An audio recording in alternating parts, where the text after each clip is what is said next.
अब इसको सॉल्व करते हैं क्वेश्चन को। अनदर क्वेश्चन बोरिंग कॉस्ट का। रिक्वायरमेंट से स्टार्ट करना है कि हमने उसके टोटल एक्सपेंडिचर्स निकालने हैं ऑन एक्स ब्लॉक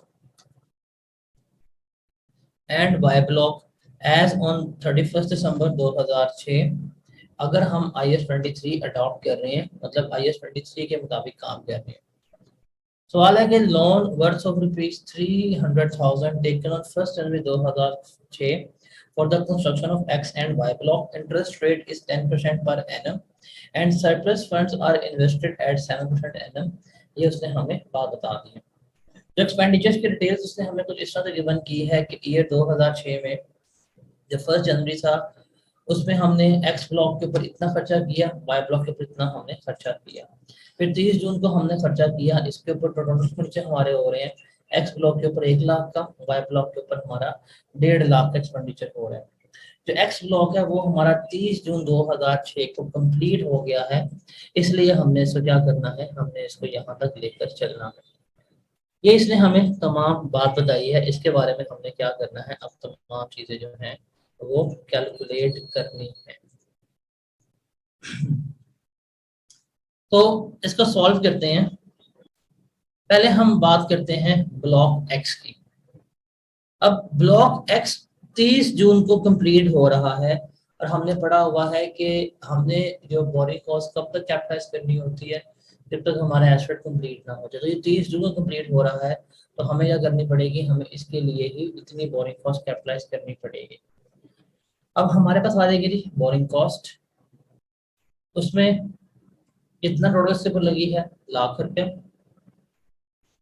और ये हमने स्पेसिफिक लोन लिया था इसी प्रोजेक्ट के लिए, तो 10% हम रेट पे कर रहे हैं, ऊपर हम वो ले लेंगे।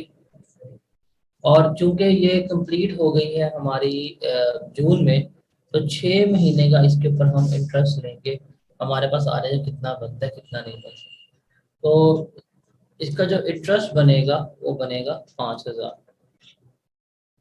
ये 5,000 इसकी बोरिंग कॉस्ट बन रही होगी। अगर हम टोटल एक्सपेंडिचर की बात करें, टोटल एक्सपेंडिचर जिसके ऊपर हुआ 1,00,000 रुपए का हमने एक्सपेंडिचर किया, 5,000 ऊपर हमारी बोरिंग कॉस्ट आई, तो जो हमारा ब्लॉक एक्स है वो 1,05,000 का क्या पड़ा, हमें पड़ रहा होगा। Number one thing is that, number two thing is that कि इसका जो इंटरेस्ट होगा फ्रॉम जुलाई टू दिसंबर, वो जो 6 महीने का इंटरेस्ट होगा वो हम क्या करेंगे, वो हम एक्सपेंस आउट कर देंगे, वो हम प्रॉफिट एंड लॉस अकाउंट का पार्ट बनाएंगे। बिकॉज सूद तो पे होगा, लेकिन अब वो सूद हम कंप्लीशन के बाद पे कर रहे हैं, तो दैट्स वाई वो हम क्या करेंगे, उसको हम प्रॉफिट एंड लॉस अकाउंट का पार्ट बना देंगे। हमारा प्रोजेक्ट जून में कंप्लीट हो गया था, उस डेट कितना सूद था वो हमने क्या कर लिया, कैपिटलाइज कर लिया होगा। उसके बाद हमारी बारी आती है ब्लॉक वाई की। ब्लॉक वाई में अब यहाँ पे इसके ऊपर टोटल जो बोरिंग कॉस्ट इनकर हुई है वो अभी तक कंप्लीट नहीं हुआ। पहली बात, अगर आप देखें 3,00,000 का हमने लोन लिया था, स्पेसिफिक लोन, उसमें से 1,00,000 का हमने लोन लगाया ब्लॉक एक्स के ऊपर और वो कंप्लीट हो गया। इट मींस कि 2,00,000 रुपया जो है वो किसके लिए हमने रखा हुआ है, ब्लॉक वाई के लिए रखा हुआ है। तो ब्लॉक वाई के जो हम बोरिंग कॉस्ट निकालेंगे वो हम कितने निकालेंगे, उसको हमने यहाँ पर लेकर चलना है। हाँ, तो हमारे पास पहले आ जाएगा इसकी जो इंटरेस्ट है वो हम ले लेंगे, इंटरेस्ट एक्सपेंस। हमारे पास 2,00,000 का हमने लोन लिया हुआ था, ये 10% हमारा रेट है और ये हमारा अभी तक प्रोजेक्ट कंप्लीट नहीं हुआ, ऑन गोइंग है।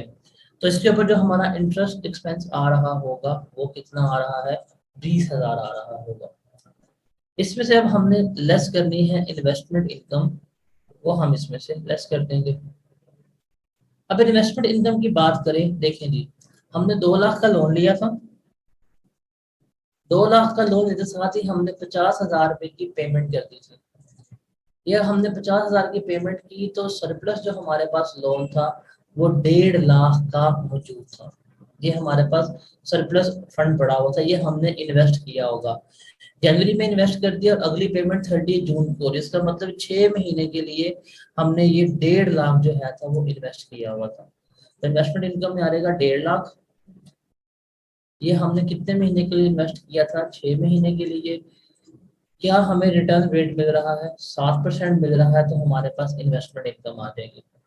उसके बाद उस 1.5 लाख में से मैंने दोबारा 60,000 की पेमेंट कर दी, तो मेरे पास रिमेनिंग रह गया 90,000 का फंड जो मैंने री इन्वेस्ट किया होगा। तो दूसरी जो मैंने जुलाई के महीने में रिमेनिंग फंड री इन्वेस्ट किया होगा, दैट वाज 90,000। ये जुलाई में हमने जितना हमारा फंड बन रहा है 7% रेट लगेगा, 6 महीने का हमारा इसका भी इंटरेस्ट आ जाएगा। कितना बनता है ये? 1.5 लाख इंटू 6/12 इंटू 7%, ये बनेगी हमारी इन्वेस्टमेंट इनकम 5250। और 90,000 इंटू 6/12 इंटू 7%, ये बनेगी हमारी इन्वेस्टमेंट इनकम 3150। तो आप ये लेस करवा देंगे तो आपके पास आ जाएगी कितनी आपकी बोरिंग कॉस्ट जो है वो कैपिटलाइज होनी चाहिए। तो 11,600 हमारी क्या होगी? बोरिंग कॉस्ट कैपिटलाइज होगी। अगर हम इसका टोटल एक्सपेंडिचर निकालना चाहें जो इसके ऊपर अभी तक हुए हैं, टोटल एक्सपेंडिचर ब्लॉक वाई, वो आ जाएगा जी 1,10,000। इसने हमें गिवन किया कि हमें खर्च कर चुके हुए हैं। इसमें हम ऐड कर देंगे कि हमारा एक्सपेंडिचर बोरिंग कॉस्ट कितनी थी, 11,600। जो टोटल एक्सपेंडिचर्स हमारे हुए होंगे वो 1,21,600 इसके ऊपर, इस ब्लॉक के ऊपर इनकर हुए होंगे। सो ब्लॉक एक्स के ऊपर ये एक्सपेंडिचर्स आ गए, ब्लॉक वाई के ऊपर हमारे ये एक्सपेंडिचर्स आ गए। यहाँ पे हमारा ये सवाल जो है वो कंप्लीट होता है।